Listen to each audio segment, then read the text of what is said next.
ठाकरों की ठाए ठाए को खत्म करके उनको बना दिया कुरकुर। बना दिया कि नहीं बना दिया? 33 करोड़ देवी देवताओं को धूल में मिटा दिया बाबा साहब। ऐसा बाबा साहब ने किया किसके बलबूते? शिक्षा के बलबूते। और तभी वो कहते थे कि एक कलम में इतनी ताकत होती है जितनी हजारों तलवारों में भी नहीं हो सकती। कोटि नमन करती हूँ। शिक्षा का बीज रोपित करने वाले महामना ज्योतिबा फूले और सावित्रीबाई फूले जी के चरणों में कोटि कोटि नमन करती हूँ। त्याग और बलिदान की मूर्ति माता रमाबाई जी के चरणों में कोटि कोटि नमन करती हूँ। मेरे साथ चलकर आए मेरे गुरु जी श्रद्धा रमेश गौतम जी, उनको मेरा नमन। और सबसे ज्यादा महामानव परम पूज्य विश्व रतन संविधान के निर्माता और हम नारियों के मुक्तिदाता, सिंबल ऑफ नॉलेज, ऐसे जितने वर्ड में उनके लिए बोलूं उतने कम हैं। ऐसे महामानव बोधिसत्व बाबा साहेब जी के चरणों में कोटि कोटि नमन करती हूँ। जितने भी अतिथिगण हैं और पूजनीय बिकनी, आपको मेरा कोटि कोटि नमन। और हमारे जितने भी तमाम गेस्ट हैं उनको मेरा नमन। और सबसे ज़्यादा आप लोग जो आए हो, आप सबको मेरा गर्व से नमो बुद्धाय जय भीम, नमो बुद्धाय जय भीम, नमो बुद्धाय जय भीम। बहुत बहुत साधुवाद संजय जी का। और उन्होंने जो आज ये धम्मचक्र परिवर्तन दिवस के रूप में जो मना रहे हैं और इतने सारे लोग यहाँ पर आए हैं, उनको मैं बहुत बहुत साधुवाद करती हूँ। उनकी टीम को बहुत बहुत साधुवाद करती हूँ। आज का दिन वैसे तो 13 जुलाई था, बट उसके उपलक्ष्य में ये आज मनाया जा रहा है, तो ये बहुत बड़ा दिन है। और तथागत बुद्ध जो हमारे, मैं कह सकती हूँ कि हमारे गुरु तो वो रहे ही, और हमको जो मान सम्मान स्वाभिमान की जो ज़िंदगी दिला दी, और ख़ासकर महिलाओं को उन्होंने पहली बार शिक्षित किया, तो वो बहुत बड़ी बात है। दूसरी बात एक और कहना चाहती हूँ कि तथागत बुद्ध को जब ज्ञान प्राप्त हो गया, क्योंकि उन्होंने 6 साल बहुत कड़ी तपस्या की और लोग उनको आते जाते देखा करते थे। वो कभी पानी के अंदर खड़े होते थे, कभी पेड़ के नीचे, कभी धूप में, कभी कहीं। 6 साल की कड़ी तपस्या के बाद जब वो बैठे तो जब उनको ज्ञान प्राप्त हो गया था, तो उनके चेहरे पर एक अलग तेज था। तो एक बंदा वहाँ पर आया, वहीं का रहने वाला, और उसने पूछा कि हे महात्मा, क्योंकि उस वक्त उनको पता नहीं था कि ये बुद्ध हो गए हैं, तो उन्होंने कहा कि हे महात्मा, आप आज इतना तेज आपके चेहरे पर है और आप बिल्कुल संतुष्ट लग रहे हैं। आज आपके चेहरे पर इतना तेज कैसे? ऐसा आपको क्या मिल गया जो आपके चेहरे पर इतना तेज है? तो जानते हैं तथागत बुद्ध ने क्या कहा कि मुझे मिला तो कुछ भी नहीं, मेरे अंदर जो पहले से ही था मुझे उसका ज्ञान हो गया है। इसलिए तथागत बुद्ध ने कहा कि कोई भी बुद्ध हो सकता है। तथागत बुद्ध ने ये बात कही और उन्होंने मध्यम मार्ग दिया, और उनका जो मध्यम मार्ग है वो हमेशा ही चलता रहेगा। संसार में पीढ़ियाँ आएंगी, ख़त्म हो जाएंगी, बहुत सारे धर्म भी आएंगे, ख़त्म हो जाएंगे, लेकिन तथागत बुद्ध का जो धम्म है वो हमेशा ही ऐसे ही रहेगा जैसे आज ही उसकी खोज हुई है। ऐसा तथागत बुद्ध का धम्म है। और उन्होंने पहली बार 5 परिव्राजकों को बुद्ध धम्म की दीक्षा दी, मतलब अपना जो उनको ज्ञान प्राप्त हुआ था वो उन्होंने उनको बताया, जिनके नाम थे कौंडिन्य, भद्य, वत्स, महानाम और असुचित। ये 5 पहली बार उन्होंने धम्म दिया और धम्म के बारे में बताया और लोगों ने उनके धम्म को फैलाया। तो ऐसी ही 4 भिक्षुनियाँ क्योंकि कहते हैं ना कि रोने वाले कभी किसी को खुशी नहीं दे सकते। इसलिए उनके 4 भिखुनियाँ थी और उनका धर्म को प्रचार करने का और धर्म को देने का कुछ अलग ही मतलब उनका वो था। तो वो जाती, जहाँ भी जाती वो हंसती, वो हंस हंस के धर्म को प्रचार कर रही थी, धर्म का प्रचार कर रही थी। तो लोग उनको देखकर, बहुत सारे लोग तो हंसते थे, क्योंकि जो हंसता है तो उसको देखकर तो सब लोग हंसते हैं ना। क्योंकि कहते हैं ना कि आप अपने वो नहीं होते आपके रोने पर आए, बल्कि अपने वो होते हैं जो आपको रोने ही ना दे। तो ऐसे तथागत बुद्ध और ऐसे उनके भिक्खु और भिक्खुनियाँ, तो वो हंसती थी। तो एक ने उनसे पूछ लिया कि आपका ये कौन सा तरीका है जो आप हंसकर बुद्ध का ज्ञान का प्रसार कर रही हो, और आप हंसते क्यों हो? तो वो एक ही बात कहती हैं कि हम इसलिए हंसते हैं क्योंकि हमें तो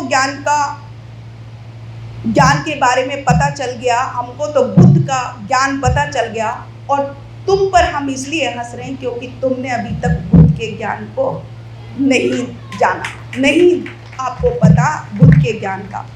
तो बुद्ध के ज्ञान का कोई तोड़ नहीं है, वो एक समुद्र की भांति है। आप जितना गहरा जाते जाओगे, जितना पढ़ते जाओगे, उतना ही बुद्ध का धाम होता जाएगा। ऐसा बुद्ध का धाम है।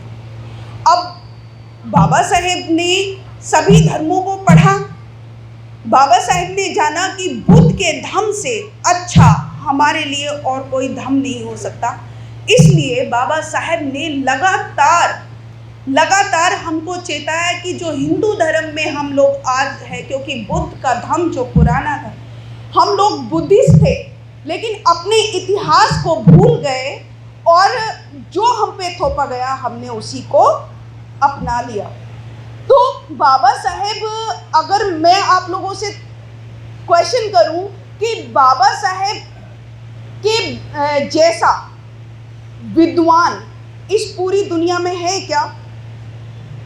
बताइए। बाबा साहेब से पढ़ा लिखा इस पूरी दुनिया में है क्या? और बाबा साहेब से बड़ा हितैषी हमारा इस दुनिया में है क्या? नहीं है। तो फिर भी हमने उनकी बात को नहीं माना, क्योंकि बाबा साहेब ने कहा कि बुद्ध के धम्म में ही हमको सम्मान और स्वाभिमान मिल सकता है। और इसीलिए उन्होंने 14 अक्टूबर 1956 में बुद्ध का धम्म ग्रहण कर लिया और 15 अक्टूबर 1956 को हमको बुद्ध धम्म दिया। और बुद्ध धम्म देने का उनका मकसद एक ही था, क्योंकि अगर वो चाहते तो वो भिक्खु के द्वारा भी हमको बुद्ध का ज्ञान दिलवा सकते थे, लेकिन उन्होंने ऐसा नहीं किया। वो पहले उन्होंने बुद्ध का धम्म भंते जी से लिया, फिर उन्होंने 15 अक्टूबर को हमको दिया। उसके पीछे एक ही था कि बहुत सारे लोग ये ना समझे कि बुद्ध के धम्म को लेने के लिए, बुद्ध की दीक्षा को लेने के लिए हमको भंते जी की ज़रूरत है। हम कोई भी जागरूक इंसान हमको दीक्षा दिला सकता है जो बुद्ध के धम्म को मानता है। बाबा साहेब ने लगातार हमको चेताया, और एक जो हम मान कर बैठे हैं ना अपने आप को कि हम हिंदू हैं, और अगर आप लोगों से ही पूछ लूँ कि कौन से हिंदू हो, तो आप खुद ही अपने आप को नीच बता दोगे, खुद ही अपने आप को। क्योंकि अगर हम खुद ही अपमानित हैं, अगर हम खुद ही अपने आप को नीच मान रहे हैं, क्योंकि हम ब्राह्मण तो है नहीं, क्षत्रिय तो है नहीं, वैश्य तो हम है नहीं, तो हम कौन हैं? शूद्र। और शूद्रों को कहाँ रखा गया है? नीचे। यानी कि दो तरह के हिंदू होते हैं, एक होते हैं ऊंच और एक होते हैं नीच।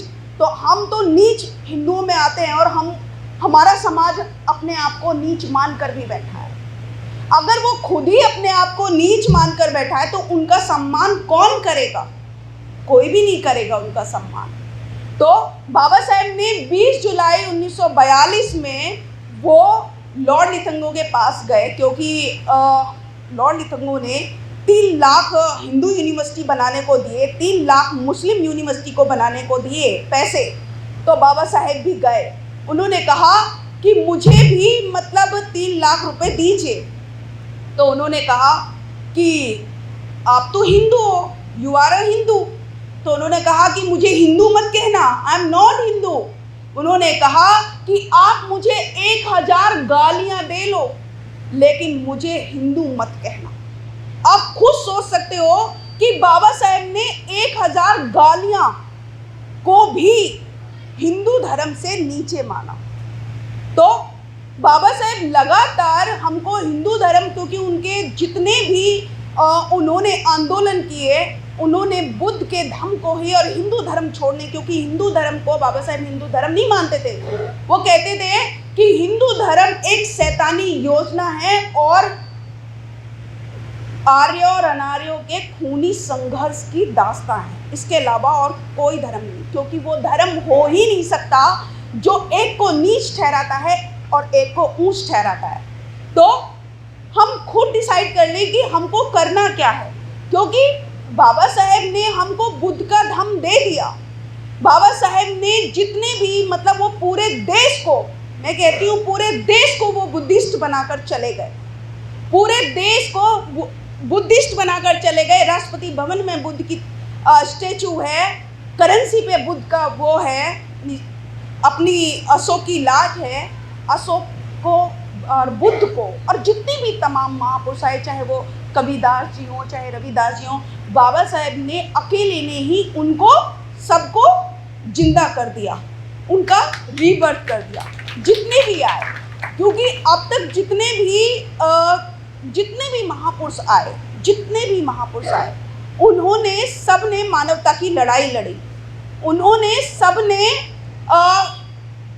अंधविश्वास पे और पाखंडवाद पे चोट की, लेकिन उन्होंने एक एक क्षेत्र में, सब लोगों ने, जितने भी हमारे महापुरुष आए, सब लोगों ने एक एक क्षेत्र में काम किया। लेकिन बाबा साहेब अकेले ऐसे जिन्होंने 4 क्षेत्रों में काम किया, चाहे वो सामाजिक क्षेत्र हो, चाहे आर्थिक क्षेत्र हो, चाहे राजनीतिक क्षेत्र हो और चाहे धर्म का क्षेत्र हो। तो धर्म को जो उन्होंने हमको दिया, तो हमको क्या बाबा साहब की बात माननी चाहिए या नहीं, या हमको नीच ही बने रहना है? तो अगर हमको बाबा साहब की बात माननी चाहिए तो हमको बुद्ध के धम्म को, क्योंकि बुद्ध का जो धम्म है वो समानता पर आधारित है, करुणा, मैत्री, भाईचारा, इस पर आधारित है। और जिसने भी बुद्ध के धम्म को अपना लिया वो हमेशा तरक्की करेगा। बुद्ध का एक सील है ना, जो हम लोग सील बोलते हैं, अभी सभी लोग बोलते हैं, लेकिन पता नहीं कि हम क्यों बोलते हैं, ये नहीं पता, क्योंकि हम सीलों का पालन ही नहीं करते। एक बुद्ध का सील है, सूरा मेरे मज्ज पमाद ठाना वेरमणि सिक्खा पदम समाधान, जिसमें आज हमारा समाज सबसे ज़्यादा इन्वॉल्व है। नशे में, कच्ची पक्की शराब में, जुए में, गुटखे में, पान में, ये सब खाने में मस्त है। आप समझते हो कि अगर घर का कोई मुखिया वो शराब ना पिए, नशा ना करे, तो उसका परिवार तरक्की करेगा कि नहीं करेगा? करेगा ना। आज मैक्सिमम हमारे समाज में, चाहे वो SC ST OBC कितने भी लोग हों, लेकिन उन सब में मतलब नशा, आज नशे में डूबे हुए हैं, कच्ची पक्की शराब पीने में डूबे हुए हैं। बच्चों को पढ़ाएंगे नहीं, लेकिन अपना शाम को एक पौवा, एक अद्धा जरूर पिएंगे। अगर हम उन सारे तथागत बुद्ध का जो धम्म है वो हमको जीने का तरीका बताता है कि हमको कैसे सुखी रहना है। क्योंकि तथागत बुद्ध ने 4 आर्य सत्यों की खोज की और उन्होंने कहा कि इस पूरे संसार में दुख है और दुख का कारण है, और उन्होंने उसका निवारण भी बताया। लेकिन क्या हमने माना? उन्होंने हमको सील दिए, और अगर हमने सीलों का ही पालन कर लिया तो हमसे सुखी, मुझे लगता है हमसे सुखी कोई और हो ही नहीं सकता। ये तथागत बुद्ध का धम्म है। लेकिन ना तो हम तथागत को जानते हैं, ना अपने महापुरुषों को जानते हैं, ना बाबा साहेब को जानते कि उन्होंने हमको क्या दिया।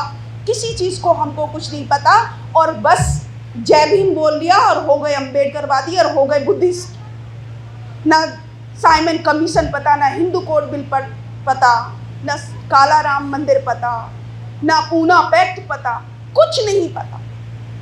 मतलब ना तो हम हिंदू धर्म शास्त्रों को पढ़ रहे हैं और ना ही हम बुद्ध के धम्म को पढ़ रहे हैं, ना ही हम बाबा साहेब के साहित्य को पढ़ रहे हैं। अगर हम एक भी कुछ भी पढ़ ले, या तो हम हिंदू धर्म को पढ़ ले, या फिर बुद्ध के धम्म को पढ़ ले, या बाबा साहेब के साहित्य को जो उन्होंने लिखा है उसको पढ़ ले, तो स्थिति पूरी क्लियर हो जाएगी और हमको रास्ता मिल जाएगा कि हमको रास्ता अपनाना क्या चाहिए। मेरी बहन बेटियां और मेरी माता समान सब बैठी हैं यहाँ पर कि बाबा साहेब ने हमको इतना सब कुछ दिला दिया, लेकिन हमने उनको भुला दिया। बाबा साहेब ने 19 जुलाई 1942 में शेड्यूल कास्ट फेडरेशन में जब 25,000 महिलाएं वहाँ पर थी, तब बाबा साहेब ने उनसे सवाल किया, महिलाओं से पूछा कि मुझे ये बताओ, क्या तुम ऐसे धर्म को मानोगी जो तुम्हारे बच्चों को नीच ठहराता है, जो तुम्हारा शोषण करता है? बाबा साहेब ने कहा। तो महिलाओं ने कहा कि नहीं नहीं नहीं नहीं बाबा साहेब, हम ऐसे धर्म को ठोकर मार देंगे, हम ऐसे धर्म को नहीं अपनाएंगे जिसमें हमारे बच्चों को नीच ठहराया जाता है, जिसमें हमारा कदम कदम पर शोषण किया जाता है। हम ऐसे धर्म को नहीं मानेंगे।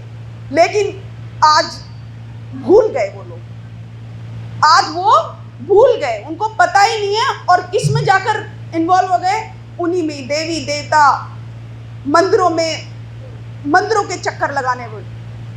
मैं ये कहती हूँ कि अगर मंदिर में जाने का भी अधिकार दिलाया तो वो बाबा साहेब ने दिलाया, और वो भी मंदिर में जाने का अधिकार इसलिए नहीं दिलाया कि हम मंदिर के होकर रह जाए, वो इसलिए ताकि हमको समानता मिले।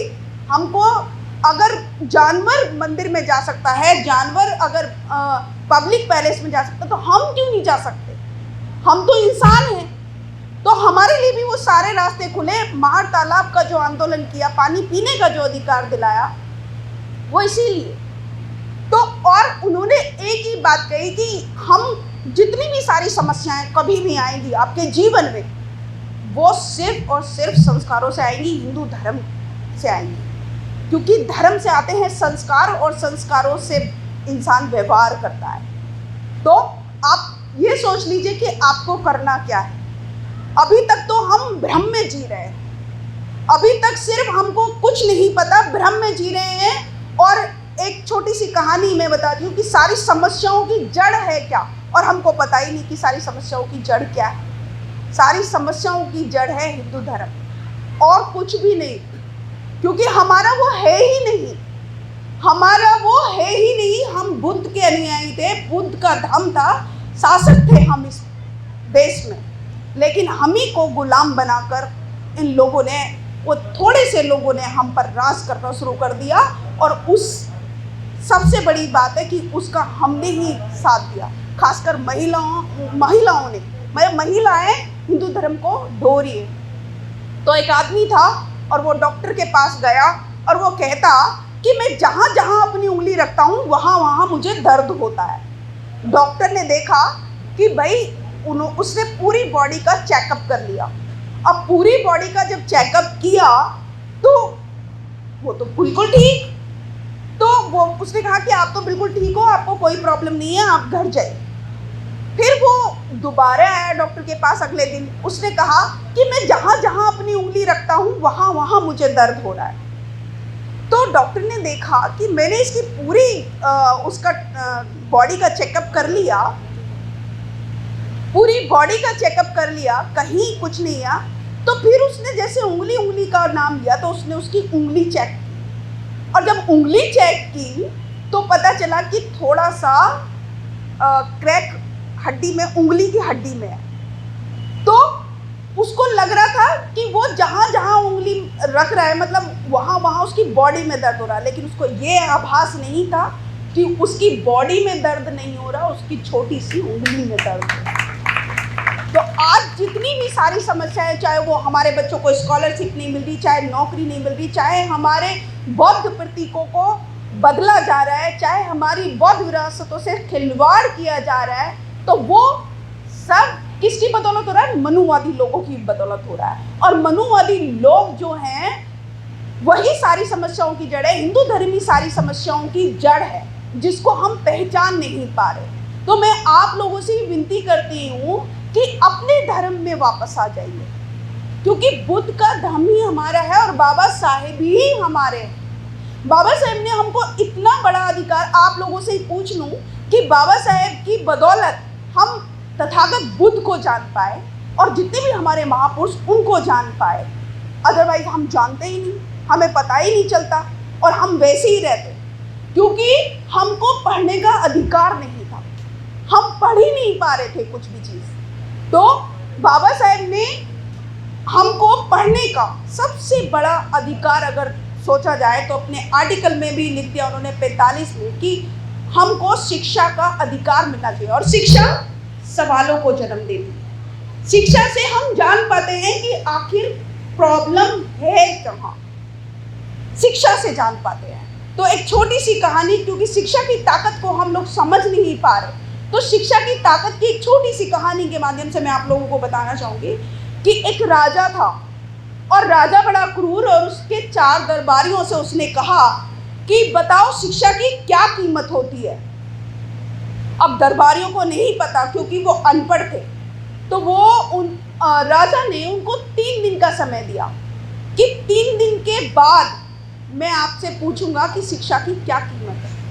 अब 3 दिन हो गए, सब में ढूंढा, किसी को पता नहीं चला कि शिक्षा की आखिर कीमत क्या है या ताकत क्या है, शिक्षा की क्या ताकत है, नहीं पता चला। तो राजा ने एक अनाउंसमेंट की थी, अगर 3 दिन के बाद तुम जवाब नहीं दे पाए तो तुमको फांसी पर लटका दिया जाएगा। और तीसरा दिन आ गया और उसका छोटा सा बच्चा, उसकी वाइफ ने पूछ लिया, उसकी पत्नी ने पूछ लिया कि आप इतना परेशान क्यों हो, आप क्यों नहीं कुछ खा पी रहे हो। तो उसने कहा कि आज मुझे फांसी पर लटका दिया जाएगा राजा के द्वारा। उसने कहा कि क्यों? क्योंकि मुझे नहीं पता कि शिक्षा की क्या ताकत है। ऐसा बाबा साहब, ऐसा उस आदमी ने कहा और उसके बच्चे ने कहा कि आप मुझे लेकर चलिए, मैं राजा को जवाब दूंगा। अब वो गए और लेकिन उसने अपने बेटे से कहा कि तू तो इतना छोटा है, राजा बड़ा क्रूर है, अगर तू जवाब नहीं दे पाएगा तो तुझे मार देगा, तुझे भी मार देगा हमारे साथ में। तो वो गया कि कोई बात नहीं, मैं आपके साथ चलूँगा पिताजी। और वो गए और राजा ने उनसे सवाल किया कि बताओ शिक्षा की क्या कीमत होती है, बताओ शिक्षा की क्या ताकत होती है। तो वो कहने लगा कि मुझे तो नहीं पता, लेकिन ये जो मेरा बच्चा है ये बताएगा आपको कि शिक्षा की क्या ताकत है।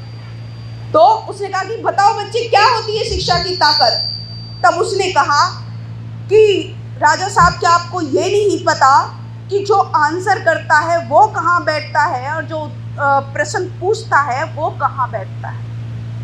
क्या आपको इतना नहीं पता? वैसे आप पूछ रहे हो कि शिक्षा की क्या ताकत है, क्या कीमत है, और आपको इतना नहीं पता कि जो उत्तर देता है वो कहाँ बैठता है और जो प्रश्न पूछता है वो कहाँ बैठता है। तो राजा को समझ में आई, राजा उठा अपनी सिंहासन से और बेटा उठा जमीन से, छोटा बच्चा, और वो बच्चा उठकर कहाँ बैठ गया? सिंहासन पर। और सिंहासन का जो बैठा था राजा वो कहाँ बैठ गया? जमीन पर। और तब उस बच्चे ने कहा कि यही शिक्षा की ताकत है जो जमीन के इंसान को सिंहासन तक पहुंचा दे और सिंहासन के इंसान को जमीन तक पहुंचा दे। और ये किया बाबा साहेब ने, ये किया बाबा साहेब कि उन्होंने ठाकरों की ठाए ठाए को खत्म करके उनको बना दिया कुरकुर। बना दिया कि नहीं बना दिया? 33 करोड़ देवी देवताओं को धूल में मिला दिया बाबा साहेब। ऐसा बाबा साहेब ने किया किसके बलबूते? शिक्षा के बलबूते। और तभी वो कहते थे कि एक कलम में इतनी ताकत होती है जितनी हजारों तलवारों में भी नहीं हो सकती। ये बाबा साहेब ने किया और उन्होंने सबसे बड़ा विश्व में सबसे बड़ा धर्म परिवर्तन किया, वो भी बिना किसी को एक मतलब हाथ लगाए। खून बहाना तो बहुत दूर की बात है, उन्होंने बिना हाथ लगाए इतना बड़ा धर्म परिवर्तन किया। तो बाबा साहेब की बात को हमको मानना चाहिए और वही हमारे सच्चे हितैषी हैं। उन्होंने ही हमें बुद्ध का धम्म दिया है और बुद्ध का धम्म से बड़ा कोई धम्म नहीं। और जितने भी लोग अंधविश्वास पाखंडवाद में हैं वो छोड़ दीजिए। खासकर महिलाओं से मैं अपील करना चाहूँगी कि छोड़ दीजिए, क्योंकि बाबा साहेब ने तो इस महीने में उन्होंने तो अपने बच्चों की लाशें ढोई थी, लेकिन हमारे लोग क्या कर रहे हैं? हमारे लोग कांवड़ ढोएंगे। अब पूरे महीने अभी से शुरुआत हो जाएगी और कांवड़ ढोंगे। और जब कांवड़ लेने जाते हैं, बस इस बात को बोलकर मैं अपनी बात को ख़त्म करूँगी कि जब कांवड़ लेने जाते हैं तो माँ बाप और सब लोग आस पड़ोस के सोचते हैं बहुत बड़ी लंबी मतलब चढ़ाई पे जा रहा है, बहुत बड़ा काम करने जा रहा है, तो उसको ढोल नगाड़ों के साथ उसको भेजते हैं। ढोल नगाड़ों के साथ कांवड़ लेने भेजते हैं। तो इसी जगह के कीर्ति नगर के क्या है ये कि चूना भट्टी के 10 लोग कांवड़ लेने गए। और जब 10 लोग कांवड़ लेने गए, बड़ी ढोल नगाड़ों के साथ उनको भेजा कांवड़ लेने के लिए, और वो गए। और जब वो गए तो वो हरिद्वार पहुँचे। अब हरिद्वार पहुँचे तो क्योंकि पता है कि भोले शंकर का क्या प्रसाद है? भांग है ना, नशा, शराब, ये सब उसका प्रसाद। और उसको खाते पीते जा रहे थे तो नशे में इतने धुत, और जब पहुँचे तो गंगा जी में नहाने लग गए। और जब नहाने लगे तो एक वही डूब गया, ऐसा उनको लगा। तो उन्होंने सोचा कि भाई हम नहा तो लिए, लेकिन बुद्धि देखिए अभी भी है उनमें। उन्होंने सोचा कि क्यों ना हम गिनती कर लें। तो क्योंकि नशा इतना ज़्यादा था तो वो अपने आप को छोड़ के सब ने गिन लिया, 1 2 3 4 5 6 7 8 9। अब दूसरे ने भी 1 2 3 4 5 6 7 8 9, सब जितने भी 10 के 10 थे उन सब ने उनकी गिनती करी और अपने आप को गिना ही नहीं। तो कितने हो गए? 9 हो गए। अब वो तो रोना पीटना शुरू कर दिया उन्होंने। अब रोना पीटना शुरू कर दिया कि हमारा तो एक साथी डूब गया शायद। तो उन्होंने देख तो नहीं, तो देखा, तो जब वो देख रहे थे पानी में तो किसकी शक्ल नजर आई? उसी की, जो पानी में देख रहा था उसकी शक्ल उसको नजर आई।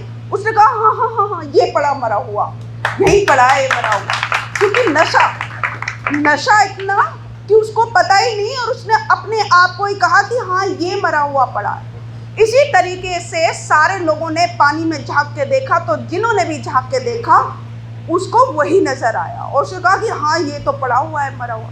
तो रोना पीटना शुरू कर दिया।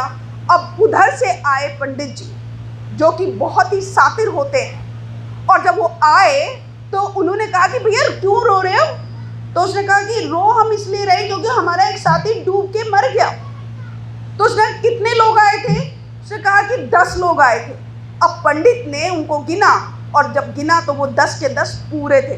लेकिन उसने, क्योंकि वो चालाक था, और उसने उनको बताया नहीं, और उनसे कहा कि अब तुम आए हुए तो हो ही, साथ में इनका क्रियाक्रम भी करवा लो जो तुम्हारा साथी मर गया।